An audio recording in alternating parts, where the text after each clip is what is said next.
Where is England's attack? After some criticism following the win against Scotland, it is all England's players are talking about this week. Hello, amateurs. Welcome back to our Six Nations series. Here with you throughout the Championship and beyond. So hit subscribe down below to make sure you don't miss out on any of the amazing future episodes that are coming up.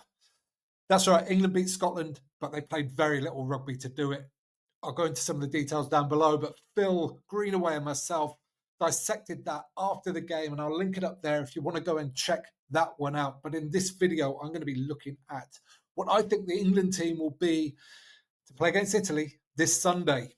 Steve Borthwick has coined this end of the Six Nations, the spring finish, which I think is a lovely bit of theming. You get that from all the coaches nowadays. They sort of theme weeks and periods of time just to give people some kind of emotional connection to it. A few squad updates, actually quite a few interesting things around the England squad this last couple of weeks. Into the squad after good performances for England A against Ireland A are Jack Van Portfleet and Curtis Langdon. That makes the total of hookers in the squad up to 4 now. So I wonder if one of them potentially is carrying an injury or whether it's just Langdon was great in that England A game. So maybe it's just reward for that. Hard to know. In rehab last week were Ollie Lawrence, Tom Willis, Tom Curry, and Ben Earl, but they've all been past fit to be selected this week. And that's interesting because out of contention is Alex Dombrach, who's just been released back to Harlequins. No real explanation about that.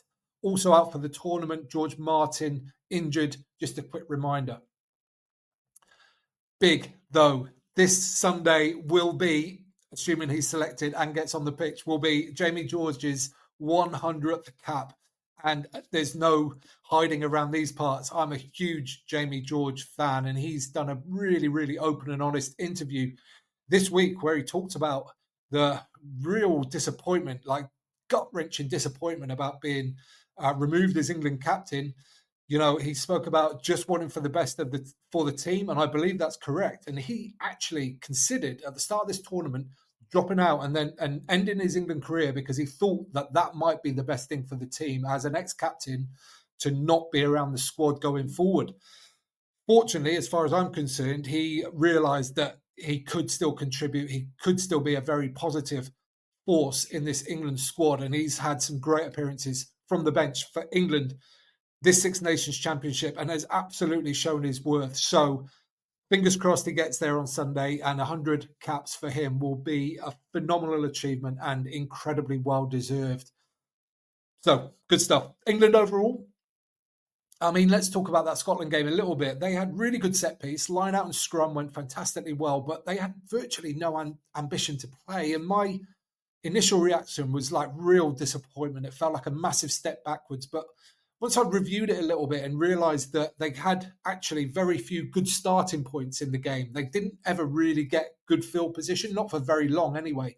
And the fact that the referee was quite often penalising the attacking side and letting defensive jackalers, shall we say, get a bit laissez-faire, get away with a few bits and pieces, that it made it very difficult for England to want to try and play.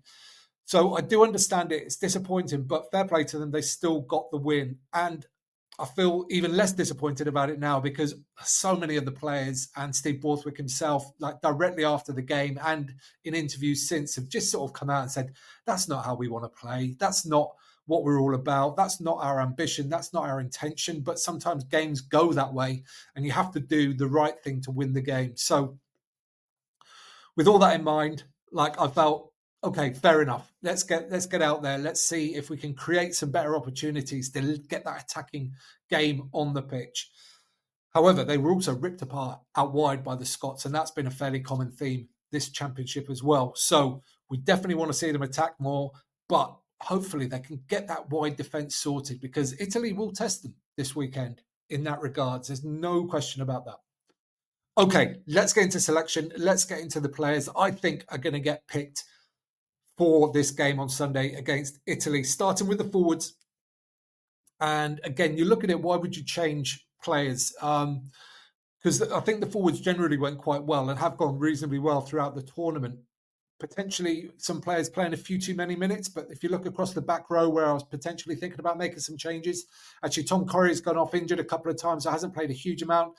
Tom Willis has been subbed off a few times and didn't play the first game.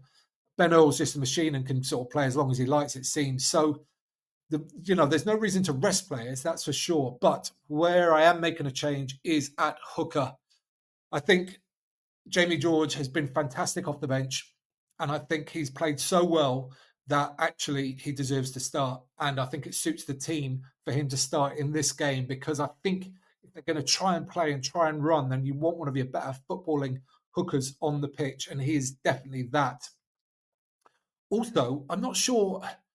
Maybe it was just like this kind of kick up the proverbial that the sort of losing the captaincy has given him, but he seems like he's got a real aggression about him at the moment, a snarling kind of attitude that I haven't seen for quite some time as well. At the final whistle against Scotland, he was there making sure Finn Russell couldn't influence the referee, just trying to really put his stamp on things. And I don't know, maybe just because he's coming towards, the latter part of his career, he's decided, like, I really want to go out with a bang here. I really want to contribute more. And he spoke this week about how Joe Root, the England cricket captain, went on to be bat even better for England after he was captain, like after he lost the captaincy.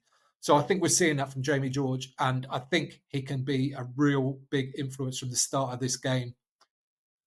There's potential that you might want to rotate the props here, because starting games, a lot of games in a row in the front row is tough, but I don't think you do it against the Italians. This Italian scrum is excellent, and I think these are our two best scrummaging props.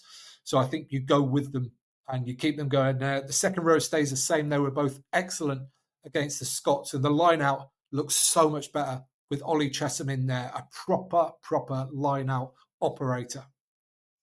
And as I mentioned before, the back row, I think it's got really good balance. I don't think there's any need to rest any of these guys. If they're all fit, i.e. not injured, I think they're all good to go. Crack on, good balance, keep it going.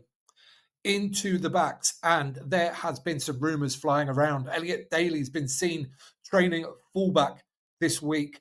Fraser Dingwall's been spending a lot of time at 12 in the training runs. Is Steve Borthwick gonna flip the script here and make a few changes? He may do, but I don't think he should. This is what I'd go with, and it's exactly the same. Now, there's some players here who didn't play particularly well against the Scots. Ollie Slightholme probably had his worst game in an England shirt, but I do think he's still the best left winger England have got available right now. So to drop him after one slightly sort of low, below par performance, I don't think it's the right way to go. Get him out there, give him a chance against the Italians, because if you get him in some space, he is rapid and a brilliant finisher, and actually very, very strong as well. I don't think that part of his game gets emphasised enough. This England centre partnership now has had a lot of time together, and I think if you've invested that much time, I think you just keep going. I think you just need to give them more time in the shirt together. Unless obviously somebody's coming through that you think, right, well, this is a new option here, a new talent that we maybe need to look at. Dingwall isn't that. I do really like Fraser Dingwall, but I would carry on with Slade and Lawrence, in my opinion. And the other one then was Marcus Smith. Again, not his greatest performance against the Scots. But why would you change? For me, if you're going to go down that route, keep going with it, and see if we can't make this happen, because it's going to take some time to bed in, to work out how these guys are all going to play together in the same team. So for me, I would be keeping Marcus in there for sure. Onto the bench, and I've made a few changes here, actually, for various reasons. Cowan Ducky obviously coming onto the bench instead of Jamie George. The props stay the same, and I've got Alex Coles in there instead of Ted Hill. I think if you've got a fit out-and-out second row, I think you really need to have that covered properly. I thought about potentially starting Cunningham South in this one, but he really is seen as an impact player. And yeah, I don't see any reason to start him in that regard. His impact is excellent from the bench, as is Ben Curry. But what I am going to do is bring Jack Van Portfleet onto the bench. And the reason is for a different style of scrum half. Yes, he can run. Yes, he can pass, but he's a much better kicker than Harry Randall. And I think you want some contrast. You want a point of difference. You want to be able to change the game in a slightly different way with your bench players. And I think Van Portfleet enables that on the bench for England. And with Ben Spencer being released back to his club this week as well. That's kind of my thinking around that. And then Elliot Daly, I think, is a really excellent 23. I think that's a great shirt for him.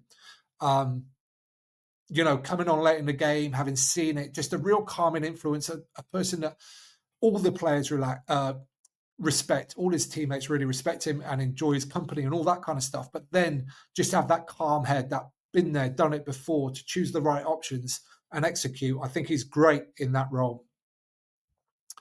Okay, there we go. That's what I think. What do I want to see from this England team? Now, bearing in mind, championship, big picture championship stuff, they need 2 bonus point wins. They need a lot of points if they're going to have any chance of winning this Six Nations championship. It's still a long shot, even if they do they need other things to go their way as well. So, but with that in mind, I want to see ambition. And that doesn't mean recklessness. That doesn't mean, just throwing the ball around 7 style. It means that they go out with a real intent to play and maybe just broaden the spectrum a little bit of where they might start those plays from. Give themselves maybe 2 or 3 phases to try and figure out if they can break a team down before kicking it. Whereas against Scotland, it was, from lineouts in particular, it was 1 phase, quite often Ellis Genge up. Even if they got quick ball, they'd stay up the box kick. It was premeditated. And some of the players have spoken about that this week as well. The fact that everything felt so premeditated, like they were never in a position to go and attack the Scots, or they didn't see the opportunities because they were quite blinkered. And apparently Steve Borthwick has shown them clips in training where that was the case, where Borthwick is like, look, this was an opportunity and nobody spotted it. So hopefully we're going to have players with their eyes up, scanning all the time, looking for opportunities every minute of this game. And that's what I mean by ambition. It's an intent, an attitude that they want to go and attack. Okay, can they do it though? Time will tell. Is this the right team to do it? Let me know in the comments down below and I'll join you there for a friendly conversation. Do you think they can beat Italy? If so, by how much? Do you think they can get the 4 tries for the bonus point? How many points then might they go on to get? Again, let's have your predictions down below and give this video a thumbs up while you're down there. If you don't mind, it helps other people find it. And you can subscribe there. You can watch that one next. And don't forget to get out and play.